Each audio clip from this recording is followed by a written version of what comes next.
이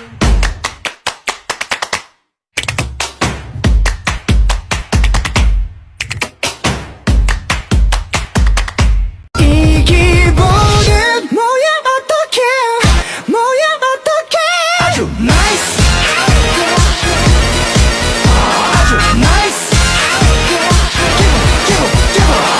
나이스 아주 나이스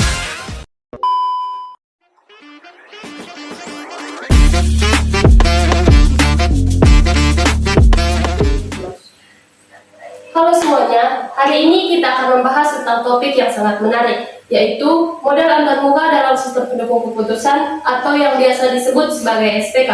Bersama saya sudah ada 3 teman lainnya yang akan menjelaskan secara rinci tentang apa itu model antarmuka, fungsi, komponen, dan juga contohnya dalam dunia nyata. Jadi teman-teman, model antarmuka itu sebenarnya adalah bagian dari sistem pendukung keputusan yang berperan sebagai penghubung antara pengguna dan juga sistem. Lewat antarmuka inilah pengguna bisa memasukkan data, menjalankan analisis, dan melihat keputusan yang dihasilkan oleh sistem. Jadi, kalau mau dibayangkan, model antarmuka itu seperti jembatan yang menghubungkan antara otak manusia dengan otak komputer. Dan fungsinya antara lain untuk memudahkan interaksi, menampilkan hasil analisis, menangani input-output, dan tentu saja membuat sistem jadi user-friendly atau mudah digunakan. Nah, lanjut dari yang tadi, dalam SPK, model antarmuka punya beberapa komponen penting. Yang pertama, ada form input, tempat pengguna memasukkan data atau kriteria keputusan. Yang kedua, menu navigasi, yang membantu pengguna memilih fitur seperti input data, proses analis, atau laporan hasil.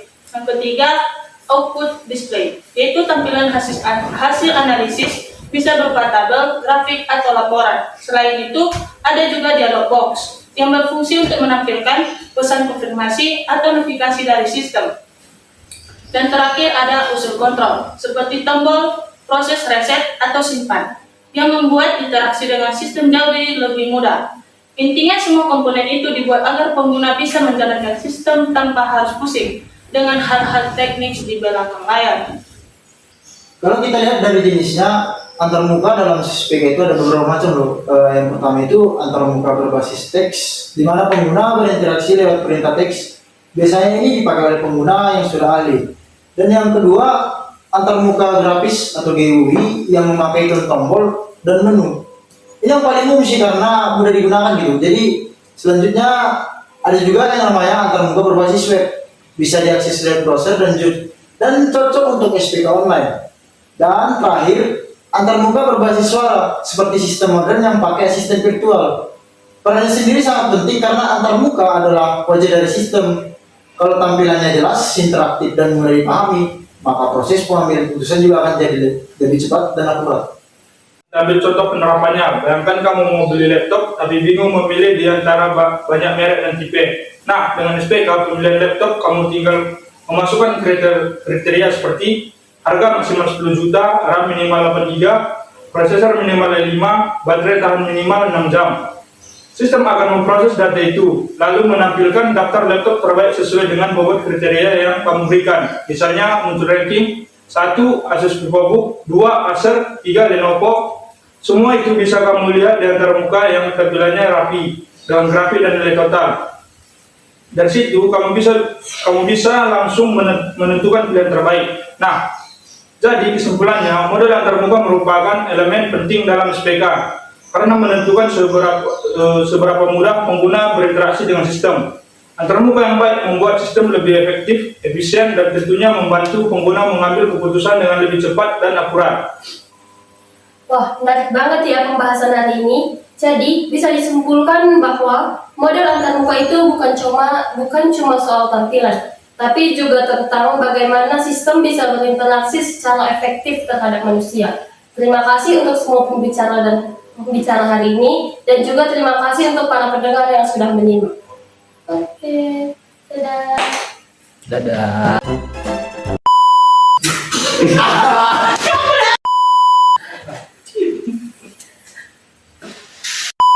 Pertama ada form input. Sekarang tes program pembuatan web login Facebook. Tahap awal kita buka Google, setelah itu kita cari ChatGPT dan kita minta program untuk pembuatan web Facebook tampilan login. Tahap awal kita buka Google, setelah itu kita cari ChatGPT dan kita minta program untuk pembuatan web Facebook tampilan login.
Setelah keluar code program yang kita minta sekarang, kita buka Visual Studio Code.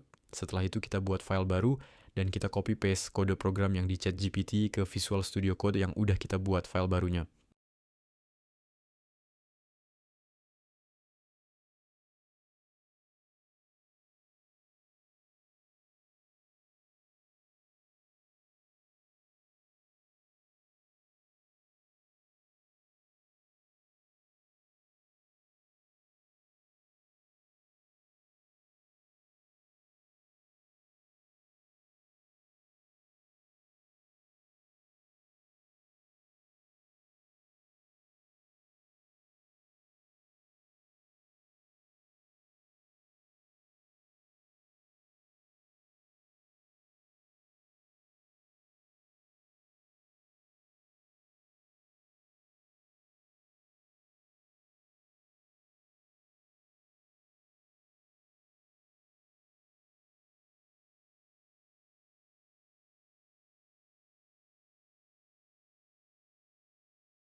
Setelah itu kita simpan ke file, kita cari folder Xampi dan ke htdoc, buatlah folder baru Facebook login. Lalu kita simpanlah file programnya di sini. Buatlah seterusnya gini kode program yang belum dimasukkan.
Setelah selesai semua kode program yang di ChatGPT, kita masuk KN ke Visual Studio. Code pastikan kamu sudah buka XAMPP dan Start Apache dan MySQL. Dan setelah itu bukan browser, ketik LH localhost Facebook login. Dan ini LH tampilan program kita buat.